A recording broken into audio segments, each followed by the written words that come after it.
to put him that how it could have been.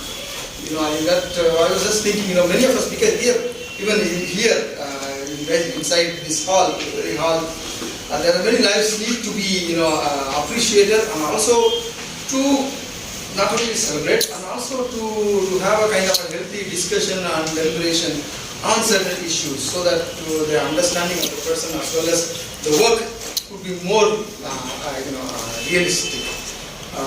So I was just flowing in my mind. Nevertheless, now we are here to spend a few more hours, 3 hours more, to deliberate a couple of presentations. We have Rev. CHRISTY GNANADASAN as well as Rev. Paul. I would like to request them to come over here.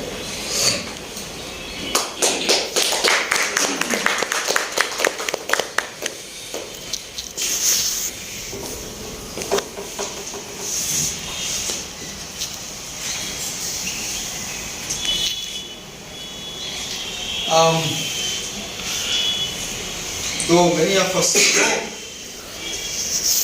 the presenters here, I would like to welcome formally and extend thanks for accepting this invitation, because this is part of a common study. I think I should not say that thanks for coming. Okay? This is also part of our journey in this world, and we are coming together with this friendship and fellowship. Rev. CHRISTY GNANADASAN is as a pastor presbyter in the Karnataka Central Diocese, a very active young pastor who always try to, again, put in the same words, to put his faith in action, as well as put faith into praxis.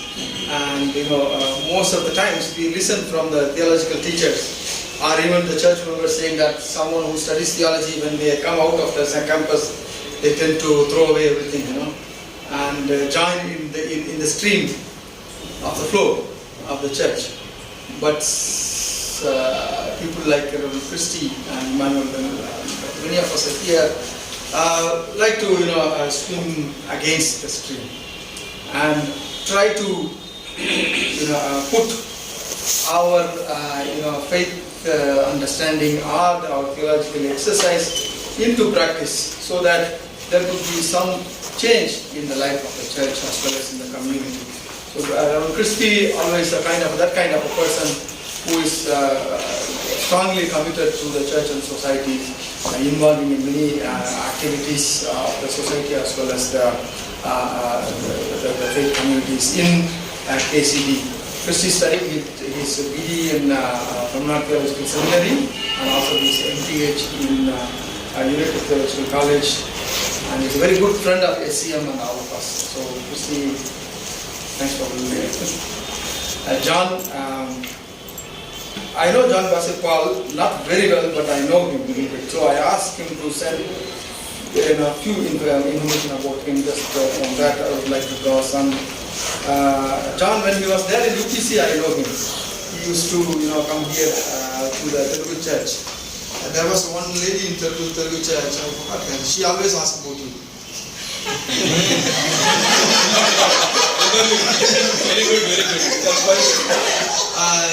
She's a very elder in Peter's Telugu church. If you go, there is an elder woman who serves the communion cups. What's her name? Makes you happy. Sunday school superintendent. Yeah. We used to go to the Sunday school. She's a teacher of our son. She's of course an elder. Always ask about John's So John is now working with the Bible Society as an auxiliary, Bible Society auxiliary in Telangana, and is also a research scholar. And his present research is on Native women's narratives and contributions to Christian missions in Nizam Dominion in Telangana. Wonderful. So friends, both of the presenters will be speaking to us for about 20 minutes. Yeah, and then we would like to have a small discussion also if you could also open that kind of situation, you can also make it as an interactive. Morning it was a little bit He used to really, when he sits like us, he throws questions. Now we have to. He can make, both can make their sessions a kind of an interactive one also. So without any further delay, we will start with Christy. We will be talking about rebelliousness as Dalit spirituality. Dalit in the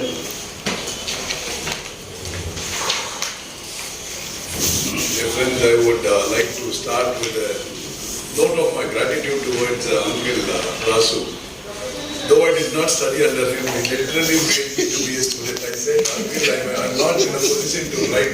You have to write an abstract and send it. And that's how he relates with me. So, thank you so much, Uncle, for giving me an opportunity. And also, he warned me, don't sermonize, because you pastors will sermonize your presentation.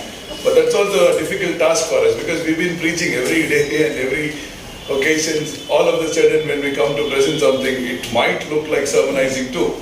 But however, it is left up to the discernment of the public, whether am I sermonizing or not. Okay? And the third thing that I would like to admit is, I think Uncle and the others thought that I'm closely related with Dalit GNANASEKARAN Ayya. However, though he's a close friend of our family, an extended family, and me and Dalton are cousins. Okay, but I have not related very much with him. That is my admission here before I could start with. I have seen him on occasions. He has been here for my wedding too. But now as this symposium comes up, I always, when I sit in this Thanksgiving service, I try to see these tributes as testimonies that introduces people. And it is in that introduction we get to know people. And this is something, a sort of that for me. Though I knew him by name, I did not know him very personally. And today I regret that I could not spend some time with him.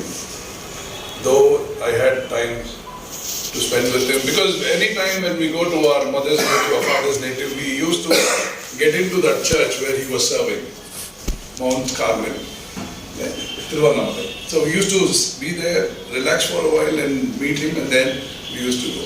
So that is the admission that I make before I present this paper. So where do I derive this title from?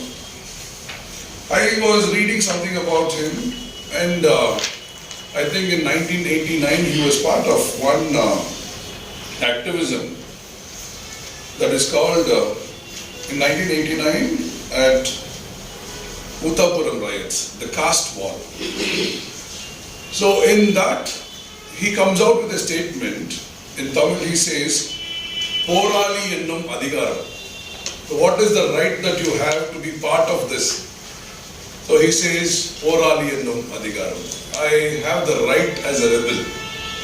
Okay, so that is where I have derived my title, Rebelliousness as Dalit Spirituality. So I would like to start with him itself, introducing a bit. I have titled that particular section as Theological Thrust of Dalit Daniel GNANASEKARAN. I have taken away this Christian Daniel GNANASEKARAN. I have given the name that he had, Dalit Daniel GNANASEKARAN. So, in today's theological and ecumenical world, which is predominantly portrayed as anti-church or anti-clerical, celebrating the life and witness of a pastor becomes an epoch. The very name of the pastor, Dalit Daniel GNANASEKARAN, places Dalitness over and against Brahminical Indianness on one hand, and Christianness that emerged out of Indian Christian theology, an endeavor which was an imitation of Brahminical Indianness on the other. So I could see that very name as an assertion of Dalit identity. So I don't know why Dalit Daniel GNANASEKARAN became a Christian Daniel GNANASEKARAN. I think it is left up to the organizers to அவருடைய personal name, family name, 4 பேர் உடன்பிறப்பு, 4 பேருக்குமே ஆண் பிள்ளைகளுக்கு கிறிஸ்டியன்னும் பெண் பிள்ளைகளுக்கு கிறிஸ்டின்ற வார்த்தையும் வந்து இருக்கும். ஸோ அது ஃபேமிலி பேராக வந்து 4 பேருக்குமே வச்சுருக்காங்க. Okay. So I see that as his name as an assertion that comes over and against that so-called Brahminical Indianness on one hand and the imitation of Brahminical Christian theology which pressed upon the Christianness. Secondly, in a context affirming and disclosing an identity which is castrated and labeled to be low and inferior, he is trying to assert his consciousness as a Dalit, which is an act of rebelliousness. Biblically, the identities are claimed to be God's image and likeness, therefore affirming one's identity is affirming God's image and likeness. Further, as we commemorate the life and witness of Dalit Daniel GNANASEKARAN, I am reminded of the book that was released by him entitled Porali Ennum Adhigaram, wherein he makes a mention of 46 liberative walkathons, which countered the Uttapuram riots, the caste wall, demanding justice for the Dalits. Therefore, the title of the book could be translated in English as The Power or Rights of the Rebels. Reverend Dalit GNANASEKARAN identifies rebelliousness as an important power of vulnerable which could achieve them their rights and dignity. So that is where I derive my theme from. So when it comes to the Indian context, caste is an invisible steering that is steering every realm of life in the Indian context. So when we try to ponder upon caste, there are 2 lenses that has been given to us. One is this Western historical lens which brings in the Aryan invasion as a theory. On the other hand, the Brahminical lens which brings in the religion as a theory. So scholars like Louis Dumont, Homeward Grailed, so on and so forth, encouraged to study caste from religious point of view in order to understand the religious motive which serves the purpose of creating a system and sustaining it with religious sanctions. So religions in India and at large presses upon 2 forms of spirituality that influences the life world of people. On one hand, it encourages fascist spirituality, which sanctions divisive, demonizing and discriminatory politics played in the name of God. And on the other, it also encourages a pacifist spirituality that accepts the divisive, demonic and discriminatory politics played in the name of God as fate of people. So, the paper tries to unearth the subversive and rebellious life world of Dalits that is seriously engaged in disrupting the religiously sanctioned practice of caste and discrimination. So under the subheading Religion and Caste, I bring in this sociologist by name Peter Berger.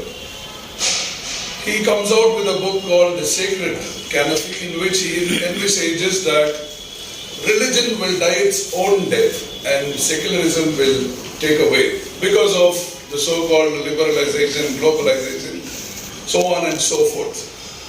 However, he comes back with another book within a decade entitling Desecularization of the World. So he says that now secularism is going down and religion is having its space in a bigger way. So he expected that religion, rather providing an overarching meaning for all life, will confine to private sphere, abstaining itself from politics, economics, science, arts and other social endeavors. However, his expectations proved the otherwise. So caste is premised upon 2 important ideologies according to Louis Dumont. He says hierarchy and holism are the 2 important premises where caste is placed. He says caste is propelled by the ideology of hierarchy, which in turn was based on the religious principle of purity and pollution. Therefore, the caste system was seen as a sacrificial organization in which caste proceeds from the sacrifice. Holiness and sacrifice are the 2 most important vehicles of the religion that drives caste and legitimates caste. Therefore, according to Ambedkar, religion, caste and untouchability are thickly knotted and emphasizes graded inequality as God's sanction in curtailing the very human liberty and dignity. So, I picked this term from Kancha Ilaya. He speaks about two things. One, he speaks about intellectual Gundaism. Okay, that is where the so-called upper academia plays its way. But I have picked up spiritual fascism. Spiritual fascism as a religious politicality. So every religion is imbued with the ideology of nationalism. In other words, religious piety is always connected with national patriotism. Therefore, the prime mission of every religion is to claim the land as children of soil or conquer the land from so-called aliens of the land. The religious movements such as Hindutva, Jainism and ISIS are proponents of such pietistic patriotism. The major religions are engaged in competing with each other in conquering each other. In this process of competing and conquering, religion paves a way for spiritual fascism by divinizing one religion and demonizing the other. Therefore, spirituality of any particular religion, instrumental in demonizing the other to divinize the self, is fascist in nature. So according to this Spanish philosopher Ortega Gasset, fascism is not economic, it is not political, rather spiritual. Similarly, Mussolini, one of the pioneers of fascism, also acknowledged fascism as religious concept of life and spiritual community. Therefore, if fascism is closely connected with nation and land, spiritual fascism is closely connected into nations or the nation into religion. So spiritual fascism is a religion-sanctioned, divisive and discriminatory politics played by the so-called people of the land in the name of so-called God of the land in order to oppress the other. So few examples that we have already thought about: Israel, Palestine, Hindutva, so on and so forth. Therefore, Kancha Ilaya defines a spiritual fascism as a religion colonizing the mind of the vulnerable, controlling them and suppressing them. He metaphorically brings out the difference between spiritual fascism and political fascism. He says, political fascism is like white snake in green grass, and spiritual fascism is like green snake in green grass, and asserts that spiritual fascism is dangerous than political fascism. So Dalits and Hinduism. Though India is a country with varied religions, the Hindus in India claim India as Hindustans.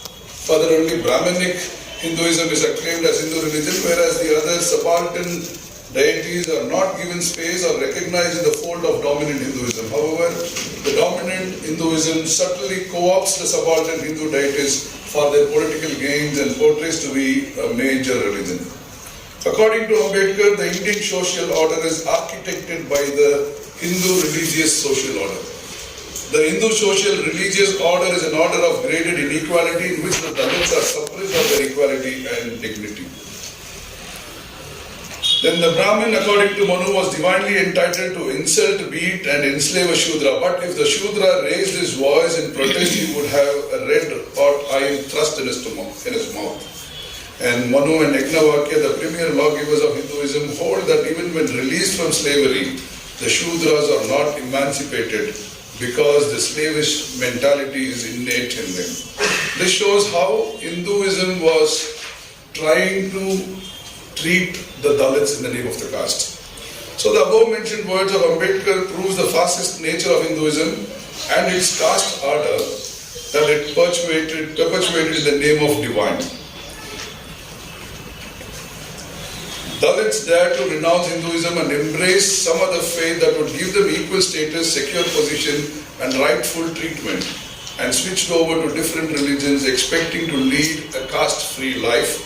However, their expectations were also shattered as caste had made its way into different religions too. So now I am trying to theologize this word rebelliousness. Rebellious predominantly is disregarded and discarded as violent, anti-pious or spiritual and anti-God. Biblically, rebelliousness is portrayed as both godly and worldly, which is anti-God.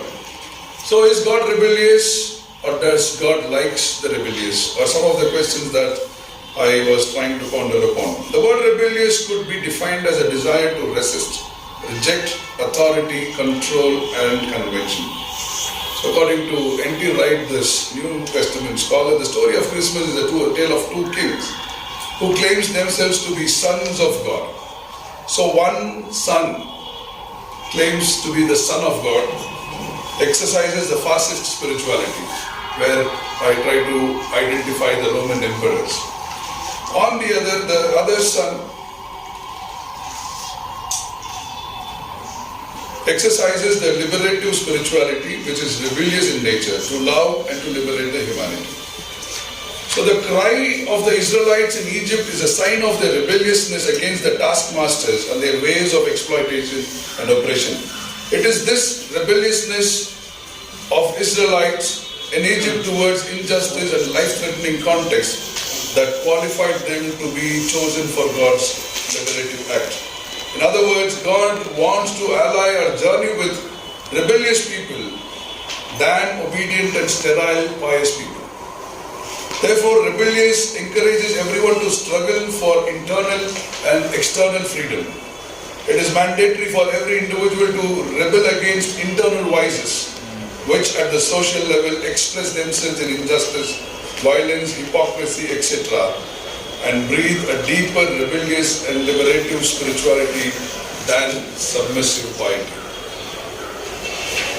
So rebelliousness as Dalit spirituality is a non-conformist act for me. Gail Omvik instills hope in Avarnas by emphatically asserting that Varna had an origin in history, and just as it had an origin, it could have an end.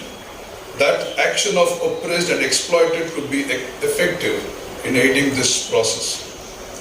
The present Indian context is unraveling two groups of Dalits, wherein one group is complacent and has conformed themselves to the caste structure and have started imitating and following the unequal structure. On the other hand, a group of Dalits are consistently engaged in countering caste and are working towards annihilation of caste. However, Dalit theology is gradually losing its vigor in fighting against caste, or envisioning annihilation of caste and succumbing to the politics of assimilation of caste in the name of inclusive and intersectionality. The Uttapuram struggle reminds us about the liberative walkathons, which I think Reverend Daniel GNANASEKARAN had for 46 times. They did not conform to the injustice imposed upon them in the name of caste and religion, but consistently engaged in liberative protest in demanding justice. There are three aspects that can make caste nearly unchangeable and the victims of being conformed to it. Firstly, one's internalizing the idea of caste, which makes habits part of culture. Secondly, the rootedness of caste system in religion, which makes any attempt to change it almost a taboo. And finally, the beliefs associated with caste system, which gives consolation in times of one's anxiety arising out of identity and moral crisis. The war between God and Pharaoh in Egypt discloses that both were non-conformist. Neither Pharaoh accepted that he cannot have control over the Israelites, nor God accepted that Pharaoh can have control over the Israelites. There was constant display of rebelliousness between God and Pharaoh, but rebelliousness towards justice wins over the rebelliousness of injustice, which was exercised to control and enslave. The God of Bible manifests in non-conformist liberative acts in and through the life world of Israelites. Secondly, I see rebelliousness as Dalit spirituality, an act of conversion. Convert for getting organized, convert for becoming strong, convert for securing equality, convert for getting liberty, and convert so that your domestic life may be happy. This is what Ambedkar states. It is making clear that conversion was and is an historical necessity for the Dalits to have a life world filled with liberty, equality and dignity. Conversion as a rebellious act discloses the hierarchy implied and concealed in the Hindu religion, which endorses religious sanction to the status of Dalits and prevents them from attaining dignity and equality. They convert because they actively rejected Hinduism. The very idea of rejecting Hinduism goes against Hindu national dream of Hindu Rashtra, which is apparently a concept based on upper caste supremacy. Ambedkar felt that none except Dalits themselves could recover their dignity. No one else will do this for them. For this, they were to be armed both interiorly and exteriorly. Religion empowered them for the former and politics for the later. That's what Ambedkar says. And Christianity and conversion. Ambedkar was of two opinions with regard to Dalits converting to Christianity. Firstly, he felt that if Christians start a movement for the abolition of caste, its religion will not stand a barrier. Secondly, he opined that the Christian countries like America and England will cater to the need of depressed and also the government support which Christianity has behind it will help the depressed to equal rights. These are the two reasons that he endorses in speaking about conversion to Christianity. However, even before Ambedkar spoke about conversion, mass conversion to Christianity took place in different parts of India. Unfortunately, the converts experienced caste discrimination. Even within the new religion, on one hand and on the other, they are deprived of the benefits that the Hindu Dalits can avail. Though caste distinctions are present in every religion, unlike Brahmanical Hinduism, there is a spirit of liberation and human dignity in other religions, and thus Dalits still consider conversion as a way. Affirming conversion as an act of exodus experience, Nirmal avows that our status has changed. Our exodus from Hinduism, which was imposed upon us, to Christianity or rather to Jesus Christ, is valuable experience, liberating experience. Similarly, Bishop Devasahayam, speaking about conversion from the Christian perspective, opines that for the Dalits, conversion was not child's play as Ambedkar would say, but it is concerned with how to make them human, how to make them live their life purposeful. It was a search for human dignity and self-affirmation. It meant a new religion.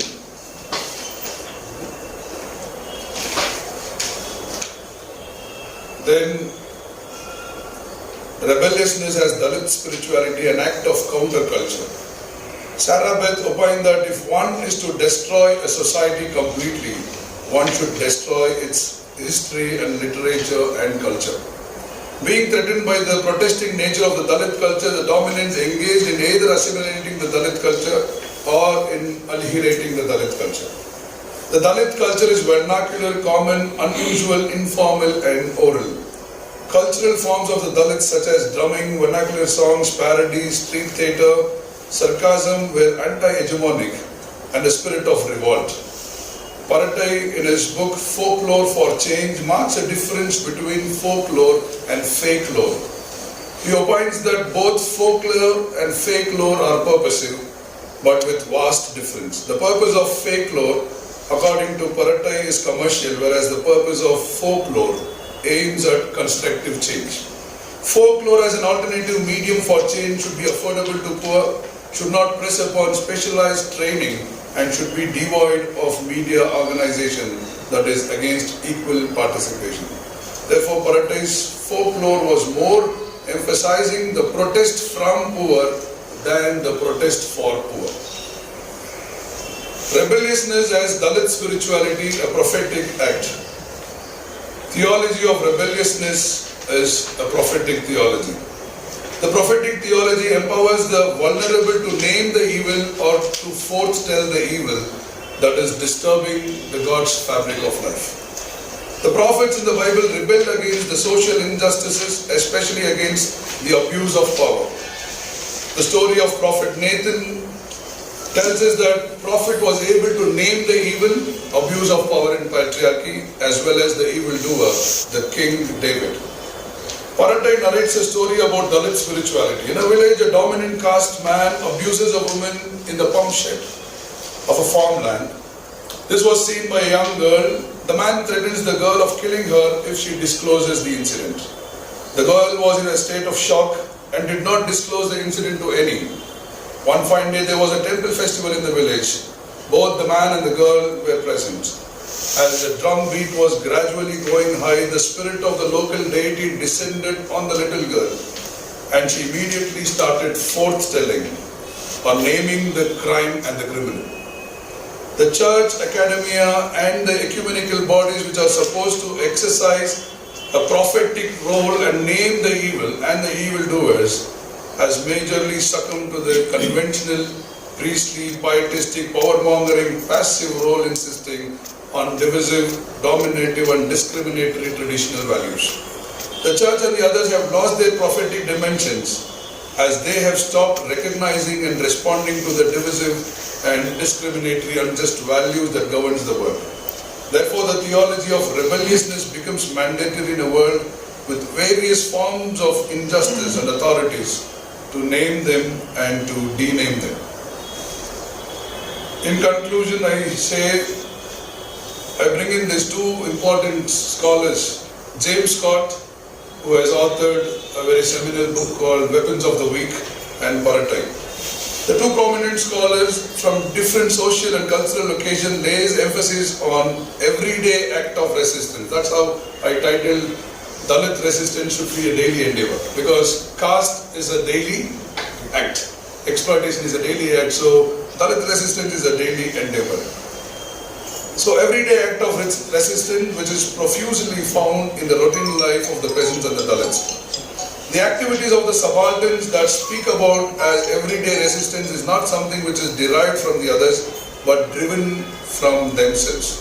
The weaker or powerless people on one hand realizes the risk in confronting the authorities openly, and on the other hand they also realize the need to constantly counter the authorities and their exploitation. Thus, they came up with different tactics that are familiar to them, which they use on daily basis and confront the power in a more concealed and subtle way.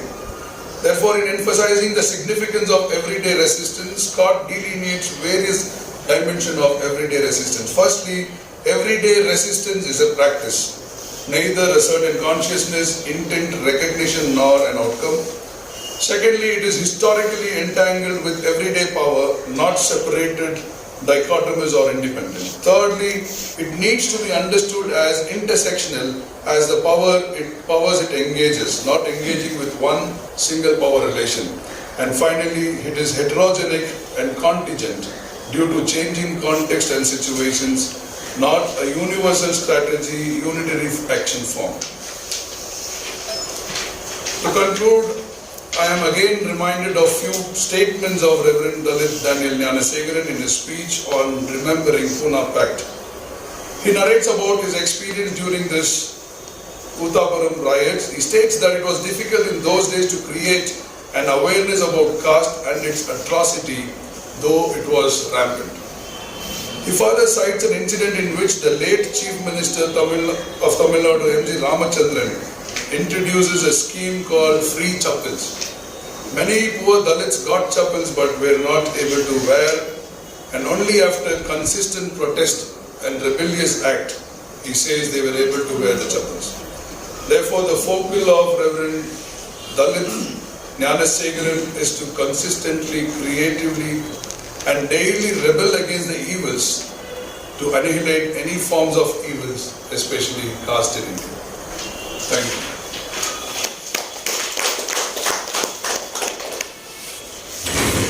Thank you, CHRISTY, for bringing a very important element in the Dalit discourse, the rebellious nature, which is a strong protest and also prophetic. I think that is that we see in the life of Reverend Daniel GNANASEKARAN. I have seen personally many of his speeches in the night, in the roads, in the roadsides, in the van, and also in the villages. so powerful speeches. It is not a kind of a very soft-spoken words, but really invoking the spirit of every listener in the village and also in the passerby in the roads. So he had this very strong rebellious nature in his speech as well as in act. Thanks for bringing that very powerfully. Thanks, Christy.